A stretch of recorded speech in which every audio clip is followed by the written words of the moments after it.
सरकार ने आज अंतरिम बजट 2024 पेश कर दिया है। आखिर इस बजट से लखनऊ के लोगों को क्या उम्मीद थी, यही जानने के लिए जब व्यापारी वर्ग, महिलाओं और युवाओं से बात की गई तो जानिए उन्होंने 2024 के अंतरिम बजट पर अपनी क्या राय रखी। उन्हें यह बजट कितना पसंद आया और कितना नहीं, और क्या कहा उन्होंने इस बजट के बारे में, सुनिए। देखिए, इस जो बजट में जो हम लोग व्यापारी वर्ग को उम्मीद थी कि टैक्स में छूट मिलेगी और व्यापारियों को चूँकि हर सरकार में व्यापारी वर्ग रीढ़ की हड्डी होता है और वो चाहता है कि उसको छूट मिले, उसको और बेनिफिट मिले और सरकार का सहयोग भी करे, लेकिन व्यापारी वर्ग को कहीं भी इन्होंने राहत नहीं दी है। दूसरी बात यह है कि व्यापारी मध्यम वर्गीय व्यापारी होता है।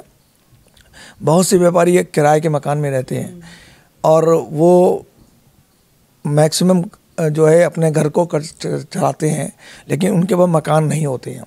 लेकिन अभी सरकार ने आवासीय योजना लगाई है, बनाई है, उसमें कोई उसमें ये क्राइटेरिया नहीं रखा है, लेकिन मेरे हिसाब से इसमें क्राइटेरिया व्यापारी वर्ग, मध्यम वर्ग को भी जोड़ना चाहिए, क्योंकि मध्यम वर्ग इसमें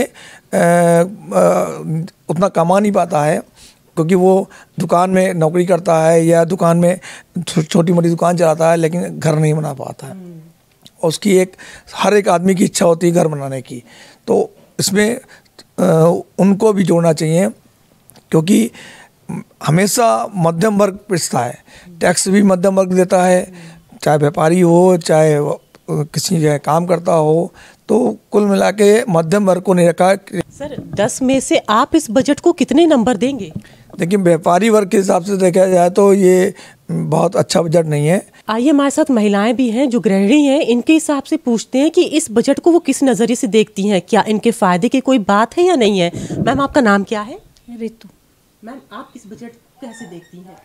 बजट के हिसाब से हमें मतलब महिलाओं के लिए तो कुछ राहत वाली चीज़ नहीं है उसमें, ना कॉस्मेटिक्स में है या ना मतलब किचन के हिसाब से हम लोग देख रहे हैं, तो हम लोगों के लिए तो कुछ राहत नहीं है। शायद अगला आने वाला जो बजट है, अभी तो ये आया है, अगला जो आने वाला है उसमें शायद हम लोगों के लिए कुछ उम्मीद हो। मैम, आपने क्या सोचा था कि क्या कुछ पेश कर सकती हैं आप महिलाओं के लिए आज निर्मला सीतारमण जी, लेकिन जब आपने देखा तो आपको क्या लगा?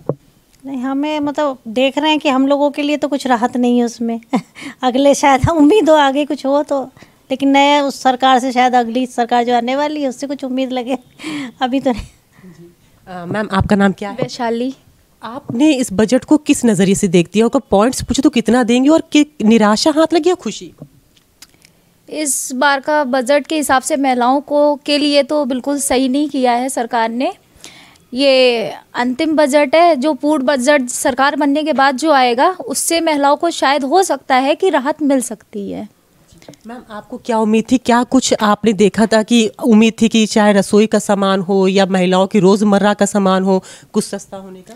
वैसे सरकार ने कोई चीज़ भी सस्ती नहीं करी है, कॉस्मेटिक के वगैरह, कपड़े ले लो, कुछ भी ले लो, कुछ भी सस्ता नहीं किया है। तो आपको निराशा हाथ लगी है? हाँ, निराशा। मैम, आप कितने नंबर देंगी? 6। ये काफ़ी it is very encouraging to the young, वो जो जितने हम लोग के एंटरप्रेन्योर्स हैं और जो अभी नई भी हैं, तो ये उनको इंकरेज कर रहा है। तो एज अ युवा ये थोड़ी बढ़िया चीज़ है, क्योंकि जो कर रहे हैं उनको तो फैसिलिटीज़ मिल ही रही हैं, और जो नई भी कर रहे हैं जिनके दिमाग में सिर्फ एक आइडिया है जो काफ़ी हद तक अच्छे हो सकता है, तो उस हिसाब से काफ़ी मतलब युवाओं के लिए ठीक है, काफ़ी बेहतर है। और जैसे स्टार्टअप्स के लिए भी उन्होंने कहा कि छूट देंगे, आप अगर कोई चीज़ स्टार्ट करना चाहते हैं तो आपके स्टार्टअप्स में भी भारी छूट है। अगर मेरे स्टार्टअप के लिए मुझे कुछ अच्छी छूट मिल रही है और मुझे फैसिलिटीज़ मिल रही है, तो ये मेरे लिए भी और आगे आने समय के लिए भी हो सकता है, देश के लिए भी काफ़ी बढ़िया चीज़ हो, क्योंकि जैसा हम लोग को पता है कि हम लोग के पास आइडियाज़ तो बहुत होते हैं, बट उसको थोड़ा बढ़ाने का रिसोर्स उतना नहीं हो पाता है। तो उस हिसाब से युवाओं के लिए तो जो बजट दिया गया है मुझे तो बेहतर लगा। लखनऊ से अंजलि सिंह राजपूत की रिपोर्ट, लोकल 18।